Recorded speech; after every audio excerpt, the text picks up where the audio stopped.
சகரியாவின் புஸ்தகம் 4ஆம் அதிகாரம் 6ஆம் வசனத்தை வாசிக்க நாம் கேட்போம். அப்பொழுது அவர், செருபாபேலுக்கு சொல்லப்படுகிற கர்த்தருடைய வார்த்தை என்னவென்றால், பலத்தினாலும் அல்ல பராக்கிரமத்தினாலும் அல்ல, என்னுடைய ஆவியினாலே ஆகும் என்று சேனைகளின் கர்த்தர் சொல்கிறார்.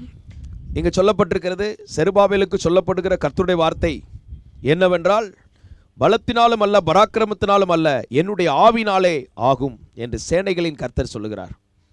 ஆண்டவர் சொல்லுகிறார், என்னுடைய ஆவினாலே ஆகும். ஆகும். என் வாழ்க்கையில் இந்த காரியம் நடக்குமா நடக்காதா? என் குடும்பத்தில் இந்த காரியம் நடக்குமா நடக்காதா? ஊழியத்தில் இந்த காரியம் நடக்குமா நடக்காதா? கர்த்தர் சொல்லுகிறார், ஆகும்.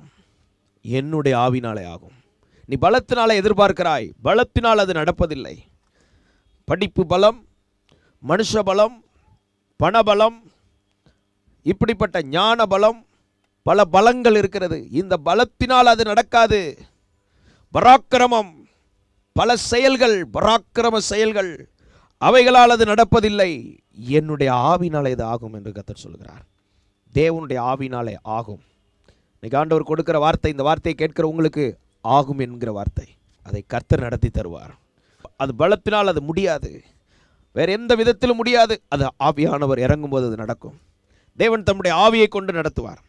முந்தின வசனத்தில், என்னோடு கூட பேசின தூதன் மறுமொழியாக, இவைகள் என்னதென்று உனக்கு தெரியாதா என்றார். ஆண்டவரே, எனக்கு தெரியாது என்றேன். வேற ஒரு சம்பாஷணை நடந்து கொண்டு இருக்கிறது. என்ன சம்பாஷணை நடந்து கொண்டு இருக்கிறது? அதற்கு முன்பு ஒரு தரிசனத்தை அங்கே சகரியா பார்க்கிறார்.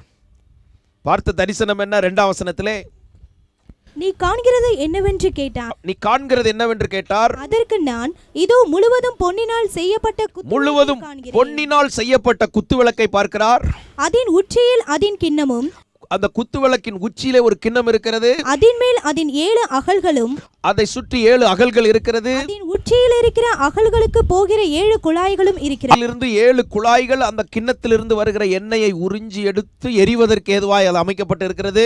அதன் அருகில் கிண்ணத்திற்கு வலதுபுறமாக ஒன்றும் அதற்கு இடதுபுறமாக ஒன்றும் ஆக 2 ஒலிவ மரங்கள் இருக்கின்றது. சரி, இதுதான் தரிசனம். இதை பற்றி தான் பேசிக் கொண்டிருக்கிறார்கள். தேவதூதனும் சகரியாவும் பேசிக் கொண்டிருக்கிற வேளையிலே, இது என்ன, இது என்னவென்று புரிகிறதா, இது என்ன என்று அங்கே தூதன் கேட்கும்போது அவர் சொல்லுகிறார், அது என்ன. இப்படி கேட்டுக்கொண்டிருக்கும் போதே ஆண்டவர் வேற ஒன்று பேசுறார். என்ன பேசுறாரு? அப்பொழுது செருபாபேலுக்கு சொல்லப்படுகிற கர்த்தருடைய வார்த்தை, இவன் இங்க ஒன்ன பேசிக்கிட்டு இருக்கிறான், ஆண்டவர் என்ன ஒன்று சொல்லிட்டு இருக்கிறார். சில வேளைகளில் இந்த ஜபத்தில் கூட்டத்தில் நாம் ஒன்றை கேட்டுக்கொண்டு இருப்போம். ஆண்டவரே, என் காரியம் இது என்ன, இந்த காரியம் என்ன, ஆண்டவர் என்ன ஒன்று பேசி கொண்டிருப்பார். இன்னைக்கு நீங்கள் ஒன்று கேட்டுக்கிட்டு இருக்கலாம், ஆண்டவர் என்ன ஒன்று செய்து கொண்டிருப்பார். ஏனென்றால் நம்மை தெளிவுபடுத்துவதை விட உன்னை பயன்படுத்த கர்த்தர் முக்கியத்துவம் கொடுக்கிறார். உன்னை கொண்டு செய்ய வேண்டிய வேலைகளுக்கு தேவன் முக்கியத்துவம் கொடுக்கிறார். நம் ஒவ்வொருவரை குறித்து தேவனுடைய ஆவியினாலே செய்யப்பட வேண்டிய வேலைகள் இருக்கிறது. தேவனுடைய ஆவியானவர் அதற்கு முக்கியத்துவம் கொடுத்து செயல்படுவதை இங்கே நாம் பார்க்கிறோம். அவர் என்ன சொல்லுகிறார்? பலத்தினாலும் அல்ல பராக்கிரமத்தினாலும் அல்ல, என்னுடைய ஆவினாலே ஆகும். பெரிய பர்வதமே நீ எம்மாத்திரம். இன்னைக்கு உனக்கு முன்பாக இருக்கிற பெரிய பிரச்சனைகள், பெரிய தடைகள், பெரிய எதிர்ப்புகள், பெரிய காரியங்கள் எம்மாத்திரம் சமபூமியாய் மாறுமா? சமபூமியாய் மாறும். அந்த கடன் பிரச்சனை சமபூமியாய் மாறும். அந்த பலவீனம் சமபூமியாய் மாறும். எனக்குள் சர்வ வல்லவர் இருக்கிறார். நான் பல தடவை என் வாழ்க்கையில பார்த்திருக்கிறேன். அவ்வளவுதான், இது நம்ம கெப்பாசிட்டிக்கு மிஞ்சிடுச்சு. ஆனாலும் சர்வ வல்லவர் உள்ள வந்து ஜெயம் தந்து அந்த அலைகளை அடக்கி இருக்கிறார். இவ்வளோ பெரிய பிரச்சனைகளாக எப்படி ஜெபம் பண்ண முடியும்? உண்மையிலே நடக்காதுன்னு நினைப்போம். ஆனால் சர்வ வல்லவர் அதை அடக்கி காண்பித்திருக்கிறார். இன்றைக்கும் இந்த வார்த்தையை கேட்கிற உங்கள் வாழ்க்கையில் இருக்கிற பெரிய பர்வதம் எது, பெரிய பிரச்சனை எது, அந்த மலை பெயர்ந்து போகும். அந்த மலைக்கு நீங்கள் கட்டளை கொடுங்கள். அந்த வியாதி மலை பெயர்ந்து போகும். அந்த கடன் மலை பெயர்ந்து போகும். அந்த தடைகள் மாறி போகும். அந்த பிரச்சனைகள் மாறி போகும். இயேசு இன்றைக்கும் ஜீவிக்கிறார். அவருடைய ஆவியினால் அது ஆகும் என்று ஆண்டவர் சொல்லுகிறார். தேவ ஆவியானவர் அதை செய்து முடிக்க போகிறார். நீங்கள் எடுத்து பல விதங்களிலே உங்களால் முடிந்த எல்லா முயற்சிகளையும் எடுத்து தோற்று போன நிலைமையில இனி அவ்வளவுதான் என்று நினைக்கலாம். இப்பொழுது கர்த்தர் குறுக்கிடுகிறார். கர்த்தர் நம்முடைய வாழ்க்கையில குறுக்கிட்டு அவர் சொல்லுகிறார், என் ஆவினாலே அது ஆகும். ஸ்தோத்திரம். என்ன ஆகிறது?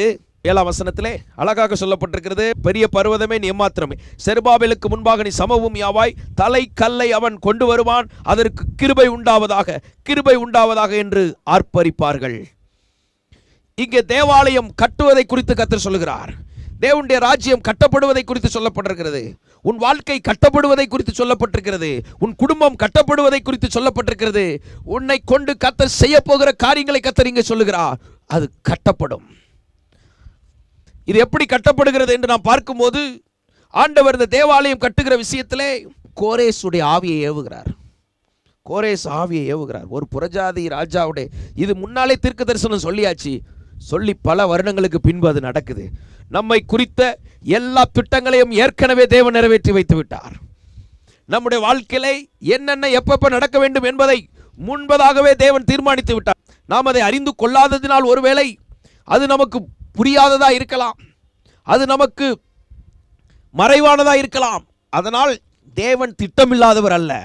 தேவன் திட்டமுள்ளவர் என்பதை நீ திட்டவட்டமாய் அறிந்திருக்க வேண்டும். தேவன் துல்லிய திட்டமுடையவராய் இருக்கிறார். ஆலயம் கட்டப்படுகிறது. அங்கே முன்பதாகவே தீர்க்க தரிசனம் கர்த்தர் சொல்லிவிட்டார். அது எப்படி நடக்கும் என்று சொல்லிவிட்டார். என் ஆவினாலே ஆகும். கோரேசுடைய ஆவியை கர்த்தர் ஏவினார். Praise the Lord. கோரேசுடைய ஆவியை கர்த்தர் ஏவின உடனே அவன் தேவாலயம் கட்டுவதற்குரிய சகல அனுகூலங்களையும் செய்து கொடுத்தான். இன்றைக்கு கர்த்தர் உனக்காக சிலருடைய ஆவியை கர்த்தர் ஏவுவார். உனக்காக நடக்கவே நடக்காது. சோத்திர அரசாங்கத்தில் ஒரு அதிகாரி, அந்த மனிதன் கையெழுத்து போட வேண்டும், ஆனால் அதற்கு சான்ஸே இல்லை என்று நினைக்கலாம். இன்றைக்கு கர்த்தர் அந்த மனிதனுடைய ஆவியை ஏவுவார். அவருடைய உள்ளத்தில் போய் அவருடைய ஆவியை ஏவுவார். நம்முடைய தேவன் ஆவிகளின் பிதா, ஆவிகளின் பிதா. சகல ஆவிகளும் அவருக்கு கட்டுப்பட்டு இருக்கிறது. அவர் மனிதனுடைய ஆவியை ஏவுவார். ஒரு ராஜாவுடைய ஆவியை ஏவுகிறார். வேதத்தில் பல சம்பவங்களை நாம் பார்க்கிறோம். தூக்கத்தை கலைக்கிறார். ராஜா காலவர்த்தமான புஸ்தகங்களை எடுத்து பார்க்கிறான். ஆகாஸ்வேரு பார்க்கும்போது தான் சொல்லப்படுகிறது, என்றைக்கு ஒரு தேவ பிள்ளைக்கு பிரச்சனையோ அதற்கு முந்தின நாள் ஒரு ராஜாவுடைய தூக்கத்தை கலைத்து அவனுடைய ஆவியில ஒரு இடையூறை உண்டு பண்ணி காலவர்த்தமானங்களை படி என்று சொல்லி அவனுடைய ஆவியிலே கர்த்தர் ஒரு உந்துதலை கொடுக்கிறார். அவன் எடுத்து புத்தகங்களை வாசித்து பார்த்தால் அங்கே தன் உயிரை காப்பாற்றின மொர்தெக்காய்க்கு ஏதாவது செய்யப்பட்டதா என்கிற ஒரு கேள்வியை கர்த்தர் எழுப்பி விடுகிறார். சத்துரு உனக்கு விரோதமாய் எழும்பி வருகிற அந்த காரியங்களிலே அதை கர்த்தர் கேலிக்குத்தாக்கி போட்டு விடுவார். அவன் எடுத்து பிரயாசங்கள், அதிகபட்சம் 50 முழ உயர தூக்கு மரத்தை செய்தான். ஆண்டவர் ராஜாவுடைய ஆவியை ஏவினார். அவன் தூக்கத்தை கலைத்தார். நம்முடைய தேவன் நமக்காக இருக்கிறார். இந்த கர்த்தர் உனக்காக யுத்தம் பண்ணுவார். கர்த்தர் உங்களுக்காக கிரியை செய்வார். உன்னுடைய வேலை காரியங்களை கர்த்தர் அப்படி அற்புதம் செய்வார். உன் படிப்பு காரியங்களை கர்த்தர் அப்படி அற்புதம் செய்வார். உங்கள் வாழ்க்கை காரியங்களை கர்த்தர் அற்புதங்களை செய்வார். உங்கள் தனிப்பட்ட காரியங்களிலே கர்த்தர் அப்படி அற்புதங்களை செய்வார். சிலருடைய ஆவியை ஏவுவார். அதனால தான் வேதம் இங்கே சொல்லுகிறது, அது பலத்தினாலும் அல்ல, பராக்கிரமத்தினாலும் அல்ல அல்ல அல்ல அல்ல, அது ஆவினால தான் ஆகும். இது தேவனுடைய ஆவினால தான் நடக்கும். என் ஆவினால தான் அது ஆகும் என்பதை குறித்த ஒரு தெளிவு நமக்கு இருக்கத்தான் வேண்டும். அது எப்படி ஆகும்? உன்னதமானோட பலன் உண்மையில் நிழலிடும். கர்த்தருடைய ஆவியானவர் அதை செய்வார். ஸ்தோத்திரம். அப்படித்தான் மரியாள் இயேசுவை பெற்றெடுத்ததை நாம் பார்க்கிறோம். இப்படித்தான் நம்முடைய வாழ்க்கையிலே ஆவினாலே அதை செய்து முடிக்க அவர் வல்லமையுள்ள தேவனாய் இருக்கிறார். கோரேஸ் ராஜாவுடைய ஆவியை ஏவி அவன் வேண்டி எல்லாம் செய்து கொடுக்கிறான். நிருபங்களை கொடுக்கிறான். மற்ற வேலைகள், உதவிகள், தேவ ஆலயத்திற்கு வேண்டிய அனைத்து காரியங்களை செய்வதற்கு அவனுடைய ஆவியை கர்த்தர் ஏவுகிறார். அது மாத்திரமல்ல, ஸ்தோத்திரம், எஸ்ராவின் புஸ்தகம் 5ஆம் அதிகாரம் 2ஆம் வசனத்திலே, அப்பொழுது செயல்தியேலின் குமாரனாகிய செருபாபேலும் எசதாக்கின் குமாரனாகிய யெஷுவாவும் எழும்பி எருசலேமில் உள்ள தேவனுடைய ஆலயத்தை கட்டத் தொடங்கினார்கள். அங்கே அவர்கள் எருசலேமில் உள்ள ஆலயத்தை கட்டத் தொடங்கினார்கள். அவர்களுக்கு திடன் சொல்ல தேவனுடைய தீர்க்கதரிசிகளும் இருந்தார்கள். அடுத்து யாருடைய ஆவியை கர்த்தர் ஏவுகிறார்? தீர்க்கதரிசிகளுடைய ஆவியை ஏவுகிறார். பரிசுத்த ஆவியானவர் எப்படி நம்மை நடத்த விரும்புகிறார்? நமக்காக தேவனுடைய வார்த்தையை, தேவனுடைய காரியங்களை நாம் போகும்போது, உடைய வாழ்க்கை காரியத்திலே, குடும்ப காரியத்திலே, வேலை காரியத்திலே, பிசினஸ் காரியத்திலே உங்களுக்காக தேவனுடைய வார்த்தையை கொடுக்க தீர்க்கதரிசிகளுடைய ஆவியை ஏவுவார் கர்த்தர். ராஜாவுடைய ஆவியை ஏவுகிறார். அவன் வேண்டி எல்லா அனுகூலத்தையும் உண்டு பண்ணி கொடுக்கிறார். அடுத்தபடியாக தீர்க்கதரிசிகளுடைய ஆவியை ஏவுகிறார். அங்கிருந்து தீர்க்க தரிசன வார்த்தை வந்து கொண்டே இருக்கும். அந்த வசனத்தை திரும்ப கடைசி பகுதியில் என்ன சொல்லப்பட்டிருக்கு? தீர்க்கதரிசிகள் அவர்களுக்கு திடன் சொல்ல தேவனுடைய தீர்க்கதரிசிகளும் இருந்தார்கள். இந்த சபையில நிறைய தீர்க்கதரிசிகளை கர்த்தர் எழுப்ப போகிறார். வார்த்தை கேட்கிற உங்களை ஒரு தீர்க்கதரிசியா மாற்றுவார். திடன் சொல்ல தீர்க்கதரிசிகள். உங்களை உற்சாகப்படுத்த, உங்களை கர்த்தருடைய காரியங்களில் தேவனுக்காக வாழ்வதற்கு, தேவ ராஜ்யத்திற்காக நிற்பதற்கு, தேவனுக்காக செயல்படுவதற்கு திடன் சொல்லக்கூடிய தீர்க்கதரிசிகளை கர்த்தர் ஏவிக்கொண்டே இருப்பார். அவர்கள் உள்ளத்திலிருந்து ஆண்டவர் பேசிக்கொண்டே இருப்பார். நாம் ஒருவருக்கு ஒருவர் திடன் சொல்லுகிற கிருபையை கர்த்தர் தருவார். விசுவாசிக்கிறீங்களா? அந்த ஜனங்களை பாதுகாக்கிறதுக்காக என் பெயரை வேணா எடுத்து போடுங்கிறான். அவர் புத்தகத்தில் உங்கள் எல்லாருடைய பெயர் இருக்குது. இப்படி தேவன் எழுதி வைத்தது அந்த சபையின் தூதனுக்கு நீ சொல்ல வேண்டியது என்னவென்று அங்கே வெளிப்படுத்தின விசேஷம் 2ஆம் அதிகாரத்தில் சொல்லப்பட்டது போல, இன்றைக்கு தேவன் நம்முடைய சபையின் தூதனுக்கு அதை அறிவித்து ஊழியக்காரன் மூலம் அதை வெளிப்படுத்துகிறார். இந்த சபைக்கென்று ஒரு தூதன் உண்டு. அந்த தூதன் சொல்லுகிற தேவனுடைய வார்த்தையை இந்த பலிபீடத்தில் யார் வந்து நிற்கும் போதும் அந்த வார்த்தை வெளிப்படுகிறது. அந்த வெளிப்படுகிற வார்த்தையை அவர்கள் சொல்லும் போது அதற்கு தேவ ஆவியினால் நிரப்பப்பட்டவர்கள் அதை கை கொள்கிறார்கள். நாம் எதனால் அது நடக்கிறது? ஒரு மனுஷன் சொல்றதுனால இங்கே எந்த ஊழியம் நடக்கிறது கிடையாது. இந்த மனிதனுக்குள்ள இருந்து கிரியை செய்கிற ஆவியானவர், இந்த சபையை நடத்துகிற ஆவியானவர், இங்கே கிரியை செய்கிற ஆவியானவர், இங்கே எத்தனை லட்சம் பேர் வந்தாலும் அவங்களெல்லாம் ஒரே கைக்குள்ள அடக்கி கொண்டு வரக்கூடிய பரிசுத்த ஆவியானவர், அவருக்கு நாம் கட்டுப்பட்டு நடக்க முடியும். அவர் நம்முடைய ஆவியெல்லாம் ஒன்று சேர்த்து விடுகிறார். அதனால் காரியங்கள் நடக்கிறதை தவிர வேறு ரகசியம் இல்லை. தேவ ஆவியானவர் அதை செய்து முடிக்கிறார். எல்லாம் துல்லியமாக எழுதி வச்சிருக்கிறார். துல்லியமாக எழுதி வச்ச உடனே அங்கே அழகாக நடக்குது. இப்போ ஆலயம் கட்டப்படுது. ஆலயத்தை எப்படி கட்டணும் எல்லாம் சொல்லி கொடுக்கிறார். எஸ்ரா 6ஆம் அதிகாரம் 2ஆம் வசனத்தை வாசிக்கும் போது, மேதிய சீமையில் இருக்கிற அக்மேதா பட்டணத்தின் அரண்மனையிலே ஒரு சுருள் அகப்பட்டது. அதிலே எழுதியிருந்த விவரமாவது, அந்த சுருள்ல எழுதியிருந்த விவரமாவது, ராஜாவாகிய கோரேசின் 1ஆம் வருஷத்தில் கோரேஸ் ராஜா எருசலேமில் இருந்த தேவாலயத்தை குறித்து பிறப்பித்த உத்தரவு என்னவென்றால் தேவாலயமானது பலி செலுத்தப்பட்டு இந்த ஸ்தானத்திலே கட்டப்பட கடவுது. சரி, அந்த தேவாலயம் ஏற்கனவே பலி செலுத்தப்பட்டு வந்த அந்த ஸ்தானத்தில் கட்டப்பட வேண்டும். இந்த ஆலயத்தை எப்படி கட்டப்பட வேண்டும்? நம்முடைய வாழ்க்கை எப்படி கட்டப்பட வேண்டும்? நம்முடைய ஆவிக்குரிய ஜீவன் எப்படி கட்டப்பட வேண்டும்? ஏற்கனவே தேவன் குறித்த அந்த அடிப்படையில் கட்டப்பட வேண்டும். எனக்கு குறித்ததை கர்த்தர் நிறைவேற்றுவார். நீ எங்கே கட்டணும் என்பதை கர்த்தர் குறித்து வைத்திருக்கிறார். உன் ஜீவியம் எப்படி கட்டப்பட வேண்டும் என்று கர்த்தர் குறித்து வைத்திருக்கிறார். உன் வாழ்க்கையில் வைக்க வேண்டிய செங்கல்கள் என்ன, கற்கள் என்ன என்பதை கர்த்தர் குறித்து வைத்திருக்கிறார். உன் வாழ்க்கையிலிருந்து அகற்றப்பட வேண்டிய கற்கள் என்ன என்பதை தேவன் குறித்து வைத்திருக்கிறார். இப்படி எல்லாவற்றையும் துல்லியமாய் தெளிவாய் குறித்து வைத்திருக்கிற தேவன் நம்மை குறித்த அனைத்தையும் தம்முடைய கையிலே வைத்திருக்கிறார். அவர் சொல்லுகிறார், அந்த பலி செலுத்தப்பட்ட அந்த ஸ்தானத்திலே, அந்த பலியில் இருந்தான் கட்டப்பட வேண்டும். 2000 ஆண்டுகளுக்கு முன்பதாக இயேசு கிறிஸ்து நம்முடைய பாவத்திற்காக அவர் சிலுவையிலே ஜீவனை கொடுத்து, அவர் இரத்தத்தை சிந்தினார், ஜீவனை கொடுத்தார், பலியானார். அந்த பலியிலிருந்து தான் கட்டடமே தொடங்குது. அங்கே தான் நமக்கு பாவ மன்னிப்பு கிடைத்தது. அந்த பாவ மன்னிப்புக்கு அப்புறம் தான் நான் பரிசுத்த வாழ்க்கை, புது வாழ்க்கை கிறிஸ்துவுக்குள் வந்ததுனால புது வாழ்க்கை வருகிறது. ஆவிக்குரிய வாழ்க்கை உண்டாகிறது, உள்ளான வாழ்க்கை உண்டாகிறது, தெய்வீகம் உண்டாகிறது. இப்படிப்பட்ட மறுரூபம் இந்த வாழ்க்கையில் தான் கட்டப்பட வேண்டும் என்பதை அங்கே சொல்லப்பட்டிருக்கிறது. அதுவும் புத்தகத்தில் எழுதப்பட்டிருக்கிறது. இப்படி எல்லாம் எழுதி வைத்திருக்கிறார் நம்முடைய தேவன். நாம் பிரசங்கத்தை குறிப்பெடுக்கவில்லை என்பதனால் தேவனும் அப்படித்தான் இருக்கிறார் என்று அர்த்தம் அல்ல. அவர் எல்லாவற்றையும் துல்லியமாக அளந்து வைத்திருக்கிறார், எழுதி வைத்திருக்கிறார். அது அந்த ஸ்தானத்திலே கட்டப்பட வேண்டும். தொடர்ந்து வாசிக்கும் போது, அதன் அஸ்திபாரங்கள் பலமாய் இருப்பதாக, அந்த அஸ்தியம் கட்டப்பட வேண்டிய அஸ்திபாரம் எப்படி இருக்க வேண்டும்? பலமாய் இருக்கணும். இந்த ஆவிக்குரிய அஸ்திபாரம் பலமாய் இருக்கணும். உன் ஜெப வாழ்க்கை பலமாய் இருக்கணும். உன் ஆராதனை பலமாய் இருக்கணும். நீ தேவனோடு உள்ள உறவு பலமாய் இருக்கணும். ஒரு சின்ன காத்தடிச்சோன்னே கொண்டு போயிட மாதிரி இருக்கக்கூடாது. சத்துரு வருவான். அதான் பவுல் சொல்லுகிறார், நான் போன பின்பு மந்தையை தப்ப விடாத கொடிய ஓனாய் வரும். இயேசு கிறிஸ்து சொல்லுகிறார், ஆட்டுக்குட்டிகளை ஓநாய்களுக்குள் அனுப்புவது போல் நான் உங்களை அனுப்புகிறேன். இப்படி எல்லாம் இருப்பதனால உன் அஸ்திபாரம் பலமா இருக்கணும். காத்தடிக்கும், நீ மணல் மேல கட்டினா கீழே விழுந்துரும். நீ அஸ்திபாரத்தை கண்மலையாகிய கிறிஸ்துவின் மேல கட்டப்படணும். அவர் செலுத்தின அந்த பலியின் மேல உன் வாழ்க்கை கட்டப்படணும்.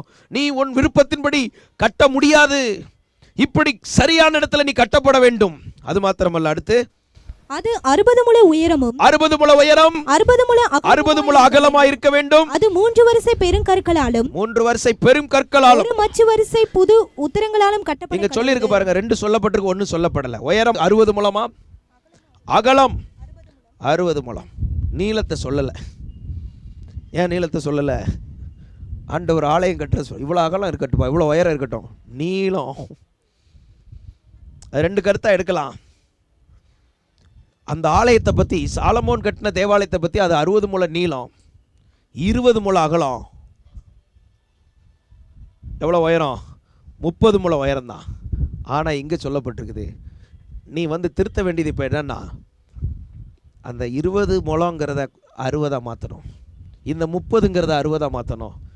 நீளம் ஏற்கனவே இருக்குது. இன்னைக்கு ஆண்டவர் ஏற்கனவே உள்ள மகிமை அல்ல, 3 மடங்கு மகிமையை கர்த்தர் பெருக பண்ண வல்லவராக இருக்கிறார். நீ ஏற்கனவே இருந்த ஆவிக்குரிய ஜீவியம் அல்ல. ஆரம்பத்திலே நம்ம ஒரு ஆவிக்குரிய வாழ்க்கை வாழ்ந்தோம். இன்றைக்கு ஆண்டவர் இந்த வார்த்தையின் மூலம் உன் ஆவிக்குரிய மகிமையின் அளவை அதிகரிக்க பண்ண விரும்புகிறார்.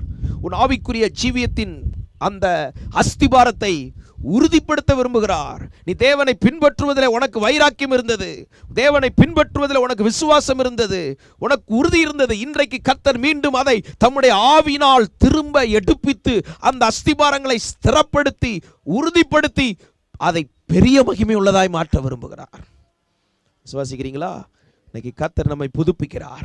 இதுவரைக்கும் நாம் கவனக்குறைவோடு வாழ்ந்திருக்கலாம், குற்றம் குறைவோடு வாழ்ந்திருக்கலாம், நம்முடைய வாழ்க்கை ஏனோதானோ இருந்திருக்கலாம், சாதாரணமாக இருந்திருக்கலாம். இந்த காலங்களுக்கு பின்பு இப்பொழுது ஆவியானவர் நம்மை பொறுப்பெடுக்கிறார்.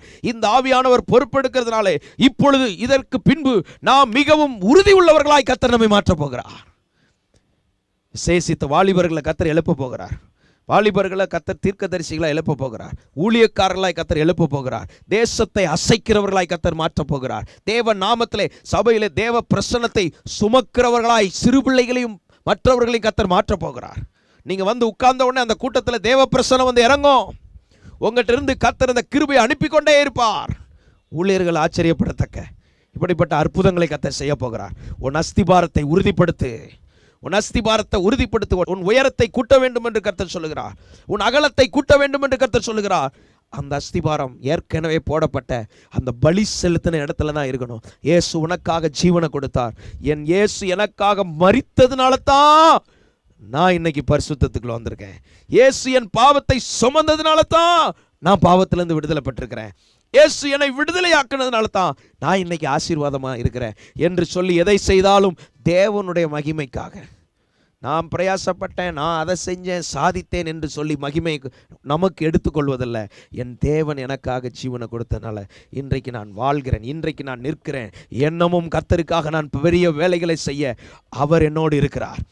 இந்த சிந்தையை கர்த்தர் நமக்கு கொடுக்கிறார். அல்லேலூயா. இப்படித்தான் ஆண்டவர் சொல்லுகிறார், பலத்தினாலும் அல்ல பராக்கிரமத்தினாலும் அல்ல என்னுடைய ஆவினாலே ஆகும் என்று தேவன் சொல்லுவதை பார்க்கிறோம். இதைத்தான் கர்த்தர் செய்ய போகிறார். ஒவ்வொருடைய வாழ்க்கையில் இதைத்தான் செய்ய போகிறார். ஒவ்வொருடைய குடும்பத்தில் இதைத்தான் செய்ய போகிறார். பரிசுத்த ஆவியானவருக்கு யார் தன்னை ஒப்பு கொடுக்கிறார்களோ அவர்களை கொண்டு கர்த்தர் கிரியை செய்வார். தன் மாம்சத்தை பயபலமாய் நம்புகிறவர்களை கர்த்தர் ஏற்றுக்கொள்வதில்லை. செல்வத்தை பயபலமாய் கொண்டு கர்த்தர் ஒன்றும் செய்ய முடியாது. ஆனால் தேவ பலனை சார்ந்து கொள்கிறவர்கள். அதனால தான் தாவீது சொல்லுகிறார், என் பலனாகிய கர்த்தாவே, கர்த்தர் என் பலனும், கர்த்தர் என் கோட்டையும், கர்த்தர் என் நம்பிக்கையும், கர்த்தர் என் துருகமும், கர்த்தர் என் உயர்ந்த அடைக்கலமும். கர்த்தரை துணையாக கொண்டு வாழ்கிறவங்க வாழ்க்கையில் அந்த ஆவியானவர் இறங்கி கிரியை செய்வார். தான் படித்த என் அறிவு, என் புத்தி, என் சாமர்த்தியம், என் திறமை, என் ஞானம், என் என் என் என்னெல்லாம் போயிடும். தேவனே, நீர் விரும்புகிறதை என்னை கொண்டு செய்யும். என் ஆண்டவருக்கு நான் அடிமை. யாரெல்லாம் ஆண்டவருக்கு தன்னை அடிமையாக ஒப்பு கொடுக்கிறார்களோ,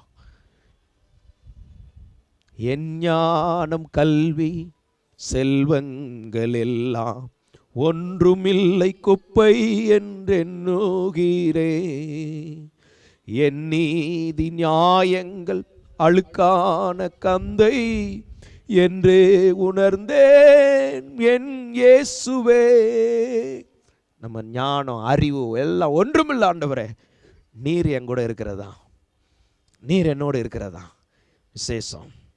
என்னை கொண்டு நீர் என்ன செய்ய போகிறீரோ அதுதான் நடக்குமே தவிர பலத்தையும் பராக்கிரமத்தையும் நான் நம்பலைன்னு சொல்லி நம்மை வெறுமையாக்கும் போது கர்த்தர் அதை செய்து முடிப்பார்.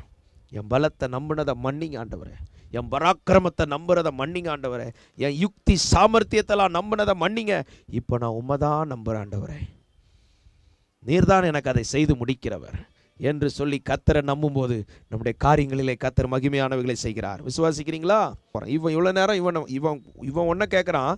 சகரியா 4ஆம் அதிகாரம் 5ஆம் வசனத்தில் வருது, ஆண்டவரே எனக்கு தெரியாது என்றேன். என்ன கேள்வி கேட்டுக்கிட்டு இருக்கிறாங்க பாருங்க. ஒரு தரிசனம் பார்க்கிறான், தரிசனத்துக்கு அர்த்தம் தெரியுமான்னு கேட்குறேன், தெரியாது. அப்போ அதை பற்றி தான் சொல்லணும். அவர் இவனை கொண்டு செருபாபேலுக்கு என்ன சொல்லணும்னு சொல்கிறார். சில வேளைகள் நாம் தேவைகளோடு வரும்போதும் அதை பற்றி தேவன் பேசாமல் நம்மை கொண்டு ஏதோ ஒன்று செய்ய விரும்புவார். அதில் அர்த்தம் என்னென்னா, அதை விட இன்னொரு அவசரமான காரியம் தேவனுக்கு இருக்குது. இன்றைக்கு நம்மை கொண்டு தேவன் சில காரியங்களை, உன்னை கொண்டு வைத்த திட்டங்களை நிறைவேற்ற அவர் விருப்பமுள்ளவராக இருக்கிறார். அதுக்கப்புறம் விளக்கமும் சொல்கிறார். இப்போ என்ன விளக்கம் சொல்கிறாரு பாருங்க. காண்கிற தரிசனம் என்ன?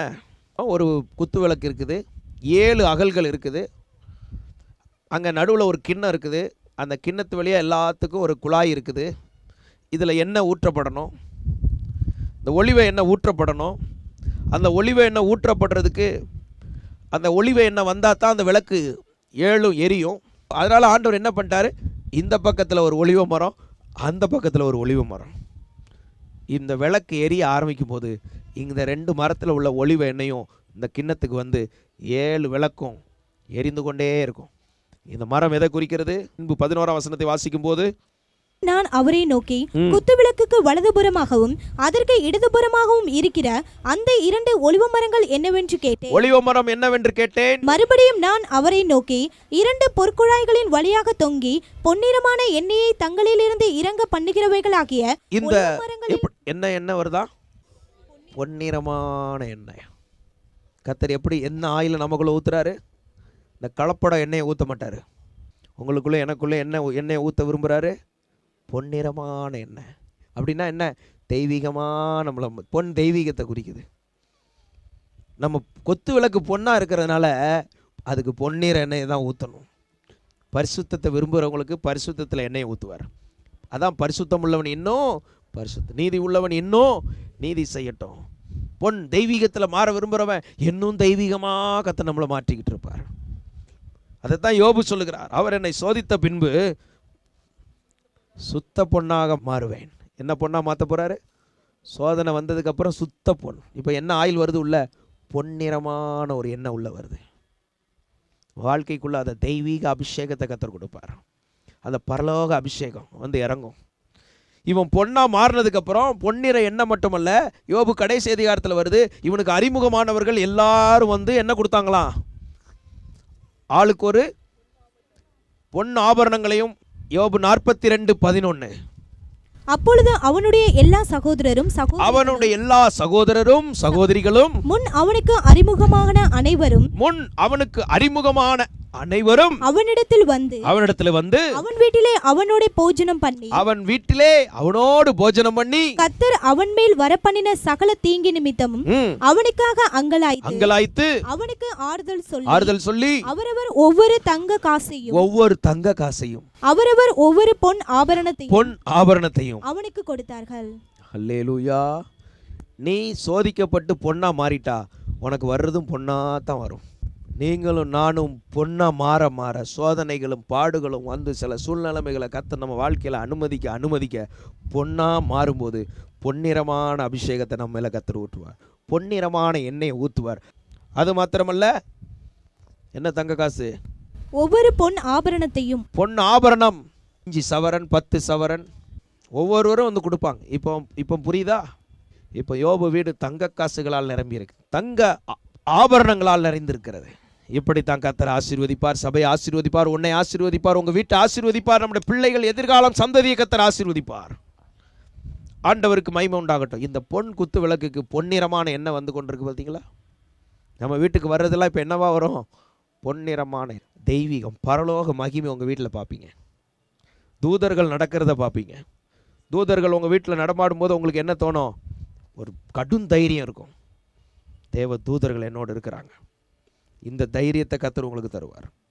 சத்துரு கிரியை செய்யும்போது கொஞ்சம் பயம் வரும். ஆண்டவர் இந்த பலனை நமக்கு கொடுக்குறார். பொன்னிறமான ஆசீர்வாதங்களை கர்த்தர் கொடுக்குறார். எல்லா மேன்மையும் கொடுத்துட்டார். இப்போ பாருங்கள், ஒரு குத்து விளக்கு, 7 அகல்கள், இங்கே ஒரு ஒலிவ மரம், இங்கே ஒரு ஒலிவ மரம். அடுத்து வாசிக்கும் போது, இவைகள் இன்னதென்று உனக்கு தெரியாதா? ஆண்டவரே எனக்கு தெரியாது. நிறைய பேர் இப்படித்தான் விசுவாசிகள். சபைக்கு பைபிள் கையில் இருக்கும், ஜெபம் பண்ணுவோம், ஆலயத்துக்கு வருவோம், அல்லேலூயா சொல்லுவோம், ஸ்தோத்திரம் சொல்லுவோம், கர்த்தரை நம்புவோம், ஆனால் ஒன்றும் தெரியாது. தெரியுமா? தெரியாது. எனக்கு தெரியாதுன்னு ஆண்டவர் சொல்றார். அதற்கு அப்பொழுது அவர், இவைகள் இரண்டும் சர்வலோகத்துக்கும் ஆண்டவராய் இருக்கிறவரின் சமூகத்தில் நிற்கிற அபிஷேகம் பெற்றவர்கள் என்றார். இவர்கள் சர்வலோகத்திற்கும் ஆண்டவராய் இருக்கிறவருடைய சமூகத்தில் இருக்கிற அபிஷேகம் பெற்றவர்கள். இந்த 2 ஒலிவ மரமும் எதை குறிக்குது?